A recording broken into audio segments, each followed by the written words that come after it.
মোহাম্মদিয়া ইসলামিয়া মাদ্রাসার হাফেজ ছাত্রদের পাগড়ি প্রদান উপলক্ষে আয়োজিত 11তম বার্ষিক ইসলামী মহাসম্মেলনের সম্মানিত সভাপতি সাহেব, আমন্ত্রিত হাজারাত উলামায়ে কেরাম, মুরব্বিয়ান এজাম, অত্র এলাকা এবং পার্শ্ববর্তী এলাকার বিভিন্ন প্রান্ত থেকে ছুটে আসা দিন দরদি, ঈমানদার, পরহেজগার, মুত্তাকি মুসলিম ভাইয়েরা, পর্দার অন্তরালে আমাদের সকলের শ্রদ্ধাভাজন পর্দানিশীন মা এবং বোনেরা, আল্লাহ রব্বুল আলামিনের আলিশান দরবারে লাখ কোটি শুকরিয়া আদায় করছি যে মহান আল্লাহ তাবারাকা ওয়া তাআলা গোটা পৃথিবীর করোনা ভাইরাসের এই বৈশ্বিক মহামারীর মধ্যেও সুস্থতার নিয়ামত দান করে অজস্র অগণিত মানুষকে কোরআনের মাহফিলে বা আফিয়াত বা সালামাত উপস্থিত হওয়ার তৌফিক দান করেছেন। এজন্য আপনারা খুশি না বেজার, কম না বেশি? উচ্ছ্বসিত কণ্ঠে, খুশি মনে, মন প্রাণ উজাড় করে আল্লাহ সুবহানাহু ওয়া তাআলার শেখানো ভাষায় শুকরিয়া আদায় করছি। জবান ছেড়ে দিয়ে সকলে একযোগে বলছি আলহামদুলিল্লাহ। রব্বানা লাকাল হামদ হামদান কাসীরা তাইয়িবান মুবারাকান ফীহি। রব্বানা লাকাল হামদু কামা ইয়ানবাগি লিজালালি ওয়াজহিকা ওয়া আযীমি সুলতানিকা। আল্লাহ পাক যেন আজকের মাহফিলকে কবুল করে নেন। এই মাহফিলের ওসিলা করে অত্র এলাকা এবং পার্শ্ববর্তী এলাকার সর্বস্তরের মানুষকে আল্লাহ পাক হেদায়েতে কামিলা নসিব করেন। করোনা ভাইরাসের মহামারী থেকে দেশ এবং জাতিকে আল্লাহ পাক হেফাজত করুন। ভাইরা আমার, রোগ দেওয়ার মালিক আল্লাহ, সুস্থ করার মালিকও আল্লাহ। যিনি রোগ দেন তিনি আমাকে আরোগ্য দান করেন। রোগের নিজস্ব কোনো ক্ষমতা নাই। যারা এখানে এসেছেন, আমাদের ঈমানকে পরিচ্ছন্ন রাখা দরকার। আজকে এই করোনা আসার পরে গোটা পৃথিবীর মুসলিম উম্মার মধ্যে একটি অঘোষিত শিরক জন্ম নিয়েছে। সেই শিরক হচ্ছে, অসংখ্য মুসলমান মনে করছে করোনায় মানুষকে হত্যা করছে। করোনা হচ্ছে ছোঁয়াছাই রোগ। এটা একজনের গা থেকে আরেকজনের নিজস্ব ক্ষমতায় সংক্রমিত হয়। এই বিশ্বাস নিয়ে অসংখ্য মানুষ বসে আছে। হাদিস শরীফের মধ্যে ১৫০০ বছর আগে নবী করিম সাল্লাল্লাহু আলাইহি সাল্লাম বলেছেন, লা আদওয়া ওয়ালা তিয়ারা ওয়ালা সাফারা ওয়ালা হামাতা ফিল ইসলাম। ইসলামে সংক্রামক ব্যাধি বলতে কোনো রোগ নাই। সাহাবা ইকরাম আরজ করলেন, হে আল্লাহ রসুল, সংক্রামক ব্যাধি যদি ইসলামে না থাকে, আমরা তো দেখতে পেয়েছি ওটের পাল যেখানে থাকে, একটা উটের গায়ে খাজলি পাসরা হলে শত শত উট খাজলি পাসরায় ভরে যায়। তাহলে কি আমরা এটাকে সংক্রামক ব্যাধি বলতে পারি না? নবী করিম সাল্লাল্লাহু আলাইহি সাল্লাম বলছেন, ফামান আদাল আউয়াল, যদি সংক্রামক ব্যাধি হয়ে থাকে, রোগের যদি নিজস্ব ক্ষমতায় থেকে থাকে, তাহলে প্রথম যে উটটার গায়ে রোগটা হলো, সেই রোগটা কোত্থেকে সৃষ্টি হলো? কথা বলুন, ঠিক কিনা?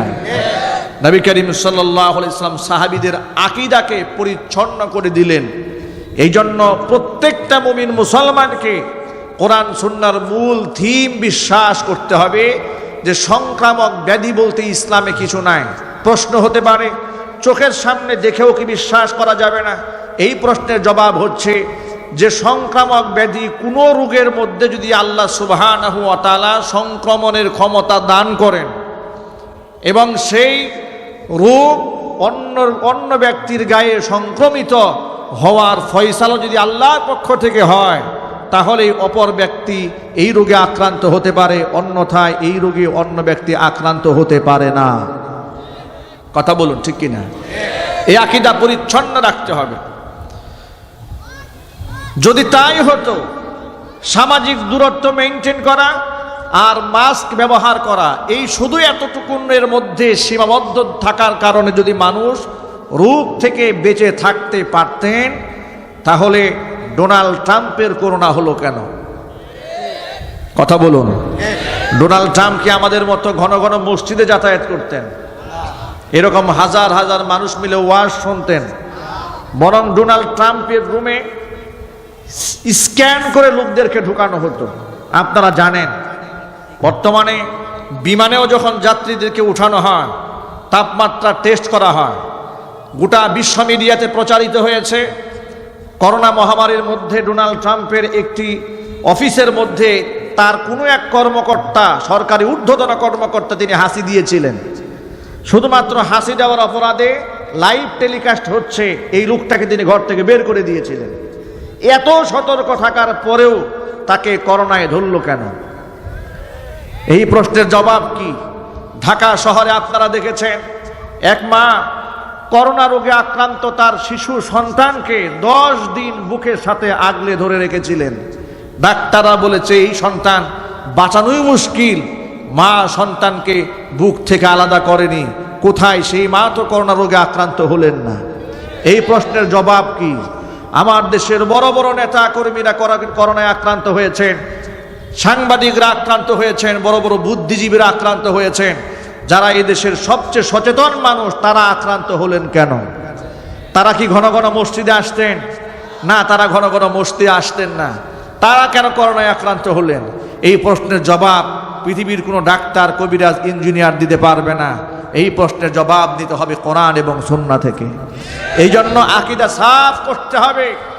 আজকে সমাজের দিকে তাকিয়ে দেখা যায় বাজারে ঘেঁষাঘেঁষি করছে, অসুবিধা হচ্ছে না। কল কারখানায়, মিল, ইন্ডাস্ট্রিতে মানুষ একসাথে উঠা বসা করছে। এখানে আপনারা আর কয় হাজার মানুষ রয়েছেন? গাজীপুরে এক একটা ফ্যাক্টরিতে 20,000, 30,000 শ্রমিক কাজ করছে, গায়ের সাথে গা মিশিয়ে ঠেলাঠেলি করে চাকরি করছে। কথা বলুন ঠিক কিনা? এটা নিয়ে রিপোর্ট হয় না, কিন্তু মাহফিল নিয়ে আর মসজিদের জামাতের উপস্থিতি নিয়ে ঠিকই রিপোর্ট করার জন্য কিছু সাংবাদিক ভাইয়েরা ওত পেতে বসে থাকেন। তাদের জেনে রাখা দরকার, বাংলাদেশের টেকনাফ থেকে তেঁতুলিয়া, রূপসা থেকে পাথুরিয়া পর্যন্ত যদি আপনি জরিপ চালান দেখতে পাবেন যারা মসজিদে ঘন ঘন যাতায়াত করেছেন, নামাজ পড়েছেন, ওযু করেছেন, তাহাজ্জুদ পড়েছেন, মানুষের সাথে মুসাফাহা মুআনাকা বেশি করেছেন, এই সমস্ত মানুষদেরকে আল্লাহ পাক নিরাপত্তার চাদরে ঢেকে দিয়েছেন। এই কথার মাধ্যমে আমি এটা বোঝাতে চাই না তাহলে কি ইসলামে সতর্কতা বলতে কিছুই নাই? নিঃসন্দেহে সতর্কতা রয়েছে।